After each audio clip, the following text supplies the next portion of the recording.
Hello my dear friends, welcome to movie Hunter YouTube channel. So friends, আজকে আমি একটি ইংরেজি অ্যাডভেঞ্চারস মুভি আলোচনা করব। যে অ্যাডভেঞ্চারটি অবশ্যই ওয়ান্ডারল্যান্ড অর্থাৎ বিস্ময়কর একটি ভূমিতে নিয়ে আলোচনা করা হয়েছে।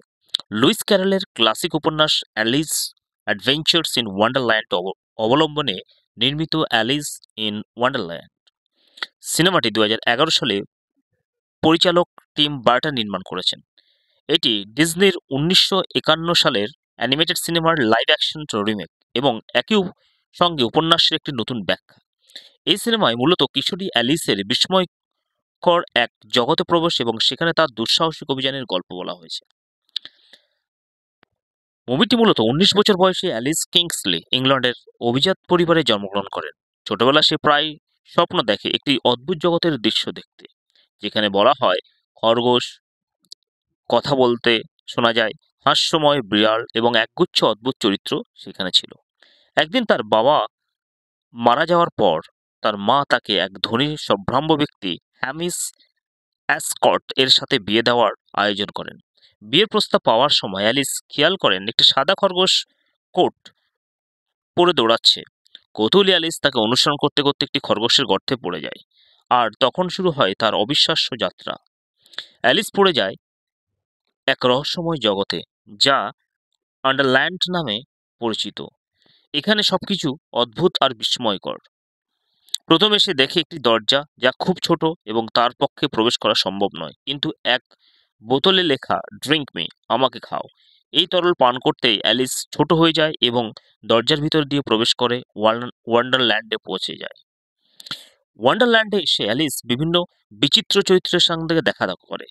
প্রথম হচ্ছে খরগোশ, সাদা খরগোশ হোয়াইট র্যাবিট, যে সবসময় ব্যস্ত থাকে এবং দেরি হওয়া চিন্তায় অস্থির। মার্শিয়ার্স এবং ম্যাড হ্যাটার্স অদ্ভুত এক চা পার্টির আয়োজক। বিশেষ করে ম্যাড হ্যাটার্স একজন রহস্যময় চরিত্র, যে ওয়ান্ডারল্যান্ডের এক গোপন নায়ক। চোসাআর্ড ক্যাট, এক রহস্যময় হাস্যময় বিড়াল, যে অদৃশ্য হতে পারে এবং সবকিছুর গভীর অর্থ বুঝতে পারে। ডুইডলিস এবং ডলডাম, দুই যমজ ভাই যারা সবসময় তর্ক করে। অ্যাবসালমেল, ব্লু ক্যাটারপিলার্স, ধূমপান করা একটি নীল শুঁয়োপোকা, যে ভবিষ্যৎবাণী করে যে অ্যালিসই আসলে ওয়ান্ডারল্যান্ডের মুক্তির চাবিকাঠি। অ্যালিস জানতে পারে যে এই জগতের শাসনভার বর্তমানে অত্যাচারী রেড কুইনের হাতে এবং তার শাসন থেকে সবাই মুক্তি চায়, কিন্তু প্রফেসির মাধ্যমে জানা যায় একমাত্র অ্যালিসই পারে ভয়ঙ্কর জ্যাবারওকি নামক দানবকে পরাজিত করে রেড কুইনকে উৎখাত করতে।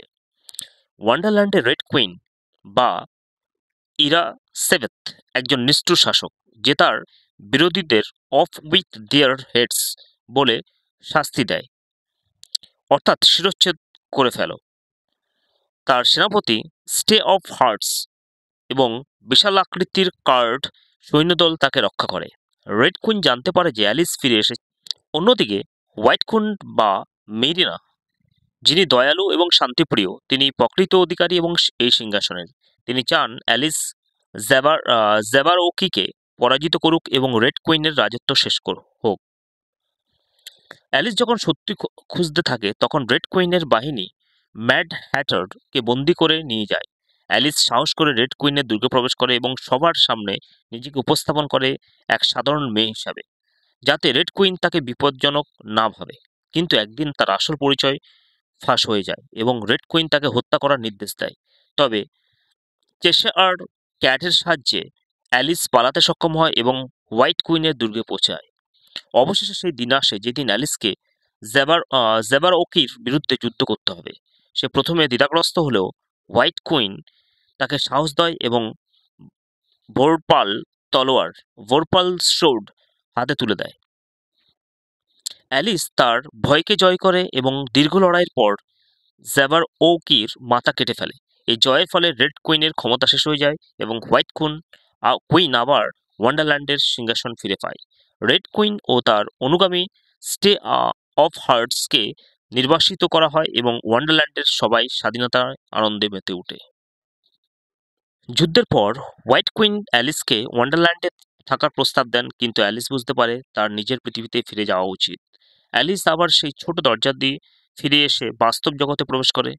সেখানে সে দেখে বিয়ের প্রস্তাব প্রত্যাখ্যান করার শক্তি তার মধ্যে এসেছে এবং সে নিজের জীবন নিজের মতো করে গড়ার সিদ্ধান্ত নেয়। শেষ দৃশ্যে অ্যালিস তার বাবার মতো একজন স্বাধীন চিন্তাশীল ব্যবসায়ী হিসেবে সমুদ্র যাত্রায় বেরিয়ে পড়ে, তার ভবিষ্যতের দিকে এক নতুন যাত্রা সে শুরু করতে থাকে। অ্যালিস ইন ওয়ান্ডারল্যান্ড কেবল একটি কাল্পনিক দুনিয়ার গল্প নয়, এটি একটি সাহসী কিশোরীর নিজের পরিচয় খোঁজার এবং নিজের উপর বিশ্বাস স্থাপন করার গল্প। ওয়ান্ডারল্যান্ড আসলে প্রতীকী। এটি এমন এক জগৎ যেখানে একজনকে নিজের ভিতরে শক্তি ও দুর্বলতাকে চিনতে হয়। অ্যালিস এক সাধারণ মেয়ে থেকে এক সাহসী নায়িকার পরিণত হয়। সে শুধু ওয়ান্ডারল্যান্ডের মানুষের মধ্যেই নয়, ওয়ান্ডারল্যান্ডের মানুষের মধ্যেও সীমাবদ্ধ থাকে না এবং বাস্তব জগতের মানুষের মধ্য দিয়ে সে তার একটি পরিচয় তৈরি করতে থাকে তার বাবার ব্যবসা পুনরায় শুরু করার মধ্য দিয়ে।